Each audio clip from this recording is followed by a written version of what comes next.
What's up, everyone? I hope you had a great new comic book day and you were able to pick up all the issues you wanted to grab. So today I'm going to be going over my top 10 list from New Comic Book Day, February 3rd, 2021. I actually picked up 11 issues this week, so keep watching this video to see which one didn't make the cut, and stick around to the end to see who claimed number one. Stay tuned.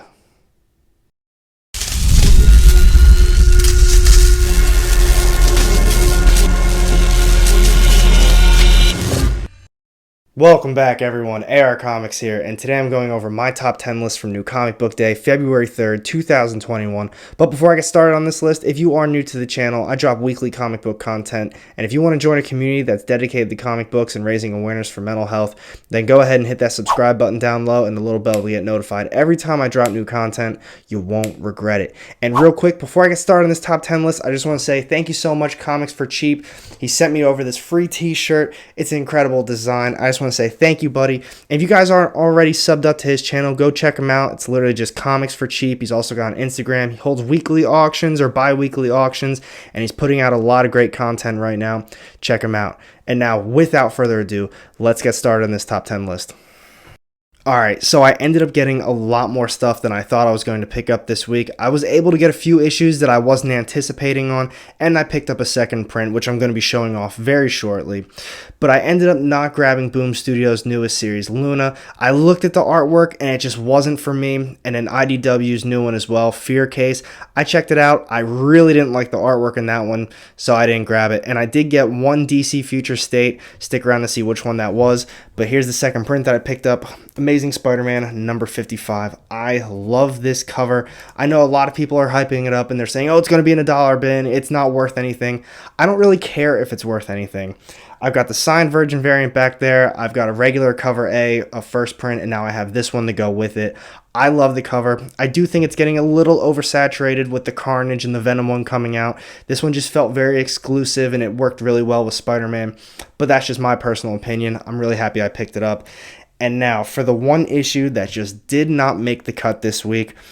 I really liked the first two. I thought they were very good. I really liked the whole concept of the series so far. But we've got Sea of Sorrows, number 3. I'm not going to be getting too deep in this issue because if we're being honest, not a lot happened in it. It was very boring. Nothing really progressed. They're still out in the middle of the ocean. They're trying to get the gold from the ship that's under the water. But now the crew's realizing some strange things are happening with the mermaids that are underneath, trying to guard, I guess, the gold or luring the seamen out into the water. I don't really know. They're not really doing a great job explaining things right now, and we're 3 issues deep. I do really like the first two, but like I said, this one was just very slow. Nothing really happened, so it didn't make the cut. But now, for this top 10 list, we've got coming in at number 10, Firepower, number 8. And this one honestly kills me to put this at number 10 on the list. I love this series. I hype it up to everybody. I tell everybody, you need to be reading Firepower. I know some issues are a little bit slower. Some are very action-packed. Other ones are very dialogue-heavy and plot-driven. And these last few have been very boring. But to me, this issue just felt completely unnecessary. It picked up where the last one left off and nothing happened.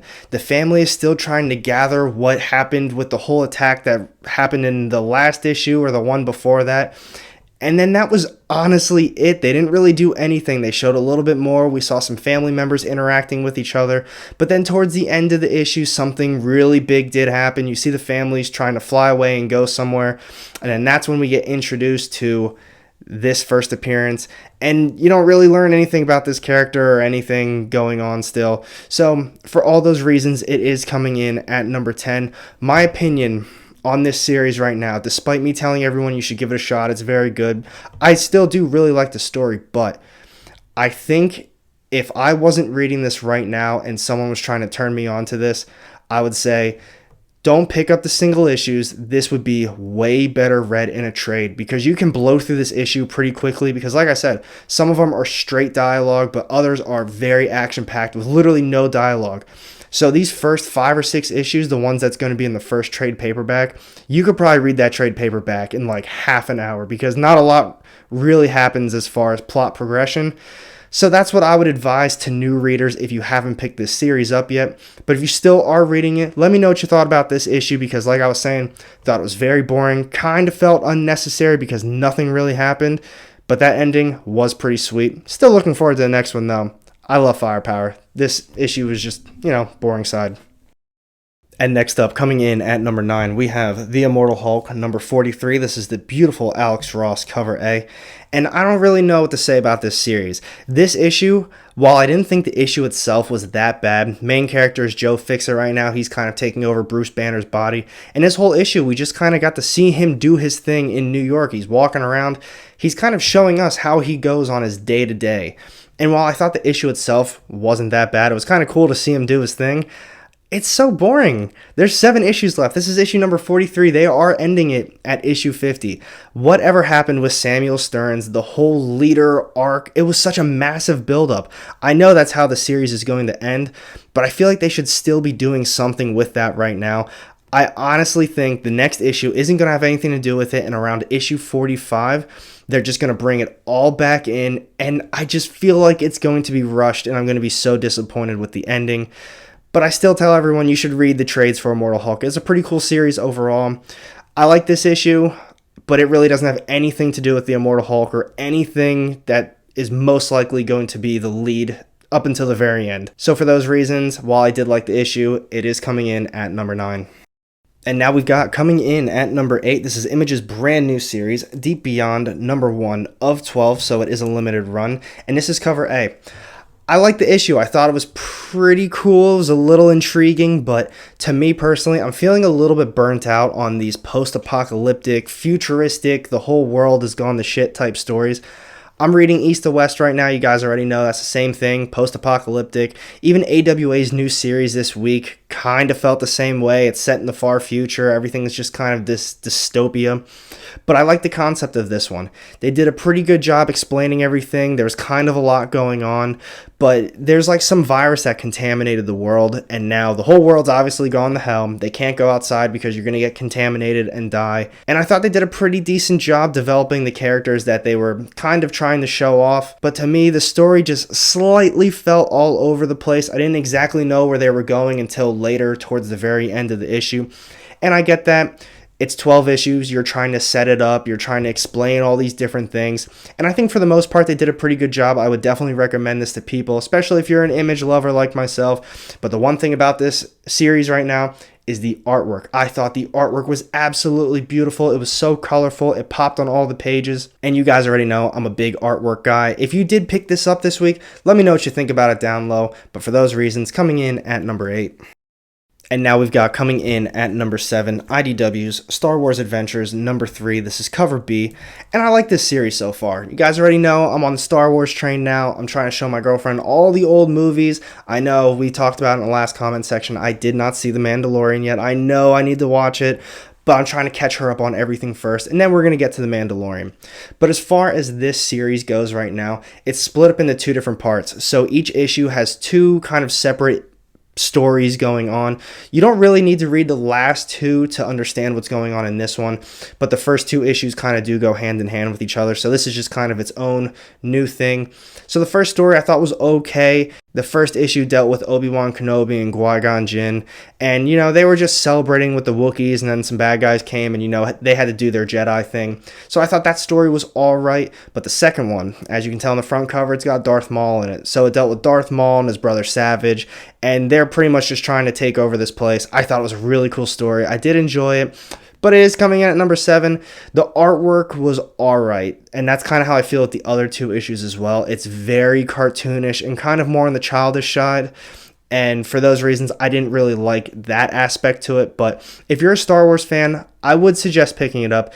It's pretty much all the main characters and the big popular ones, and they're just making some cool short stories about them. And maybe it's just because I'm rewatching the series now, and this is just kind of a cool addition to it, but I liked it. I would suggest it. Let me know what you thought about it. And up next, we've got coming in at number 6, Star Wars, The High Republic Adventures, number 1. This is IDW's brand new series, and I thought this one was way better than the Star Wars Adventures number 3 that I just talked about. So the artwork for this one, it didn't feel as cartoonish, it didn't seem as childish to me. I enjoyed the artwork, but the story was way better than the Star Wars Adventures that I just talked about. So this one, it's one whole story. It's not split up into 2 different small stories, but it's kind of split in half with this one. So you've got one group that's led by Yoda. He's got all of his young Padawans with him, and they're kind of, they're all about the Force. They're young Padawans. They've got their lightsabers. They're like, let's go, the Force. We're going to save these people. And then the planet they're going to, you kind of see that main group of people. So they're both kind of kids. And then on the other side of it, the people that they're trying to save, their story is that they don't really trust the Force completely. They're not completely sold on it like obviously the Jedis are. So they kind of grew up not really trusting it. So the stories are being told simultaneously. It's like you've got the Padawans on one side, and then you got these people kind of on the other side. And as the story progresses, they kind of just get brought together and the story becomes one. I thought that was so well done. I thought it was really cool. So if you did read this, let me know what you thought about that, because I'm definitely picking up the next issue. Star Wars Adventures, I might grab. I wasn't really anticipating on getting either of them, so I'm happy I was able to find both. But this one, definitely I would say a must-read if you're a Star Wars fan and you just want to get another Star Wars story in. And especially if you are reading the High Republic, the one from Marvel right now. I'm not saying it goes hand in hand, but it slightly does. Just a different group of people. Same concept, though. So for those reasons, coming in at number 6. And now we're down to the top 5 issues of the week. Coming in at number 5, we have AWA's new series, Redemption. So now I just got done saying how I'm kind of feeling a little burnt out from these post-apocalyptic series I've been reading. This one, however, it's got more of a Western Mad Max vibe to it, and I thought it was really well done. And if you guys have been reading AWA, you already know they're pretty much notorious for having these 5-issue mini runs. And the one thing that I really liked about this, besides the artwork, which I'm going to get into very shortly, is the pacing. I thought the story was told very well. It started off a little strong, and it just pretty much rushed right into everything. We even got some backstory on the characters. We kind of got literally a nice description of pretty much what's being laid out in front of us, what's really going down. They didn't focus on the small details and the small little things. And I don't know, that's something that AWA does really well. I know a lot of stories are told by different people, obviously, but all of their writers are great at telling these stories. And I feel like by the time I'm done with the 5-issue mini run, I am completely satisfied. Because you guys already know, I don't really pick up these 5-issue mini runs. I feel like they're a waste of my money, but I guess that's just kind of Marvel. These, always satisfied, loving it. And as I was saying with this one, it's kind of a Western Mad Max vibe. So in the beginning, someone's mom is being put to death, and then the daughter's like, I'm going to go save her. I'm going to go find this lady that my mom knew. And the mom's like, no, you cannot go find the butcher. She's crazy. She's badass, and she's, a psycho. Daughter didn't really care. She escaped and went to go find her. You kind of got a glimpse of her and how badass she actually is, and I'm really looking forward to this second one. This is an absolute must pick up, especially if you're an AWA fan, coming in at number 5. And up next, coming in at number 4, we've got Wonder Woman number 2. This is DC's Future State. So, as I was talking about before, this is the one I ended up picking up. I did not get DC's Future State Swamp Thing. So crazy thing is, turns out I sold the first issue of this one and the first issue of Swamp Thing. And when I got there, this one was already in my pull list, and it was the nice Jenny Friesen cover. I don't know if this is cover B, but this is the Jenny Friesen cover. And I thought, damn, I don't have the first issue for either of these series right now, but I saw they had issue number 1, the Jenny Friesen artwork as well. So I thought, you know what, I'll get both of these hand in hand. I know I'm going to regret not getting Swamp Thing, so if you did get it, let me know what you think about it down low, because I might end up re-picking up the first one, and then I'll get issue 2, because I did really like that. But as far as this issue goes, I thought it was incredibly well done. I'm loving Yara. I think she's a great character. I think she's a great Wonder Woman. And I really like this story as well. The only problem I'm having is that it's only 2 issues. I wanted so much more. I thought the first issue was great. And, this one picked up right where that one left off. She's finally in hell. She's got to find her sister.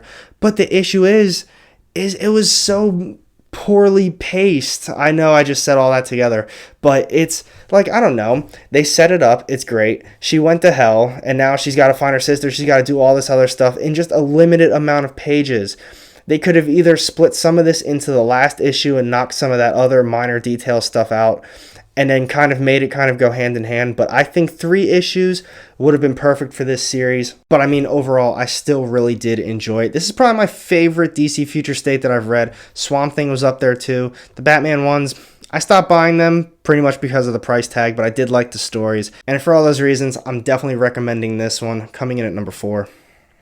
And now we're down to the top 3 issues of the week. Coming in at number 3, we have Star Wars: The High Republic. Number 2, this is cover A. And I did not anticipate on being able to pick this issue up this week. So shout out to New World Comics in Oklahoma City, the best comic shop in the area. If you are ever passing through Oklahoma or you're just in the area, go check them out. They've got awesome back issues, a nice wall of keys, and more importantly, super nice group of dudes. Go check them out. So as far as this issue goes, I did end up reading the first one. I had to read it online. And Jedi Keeves, she's super badass.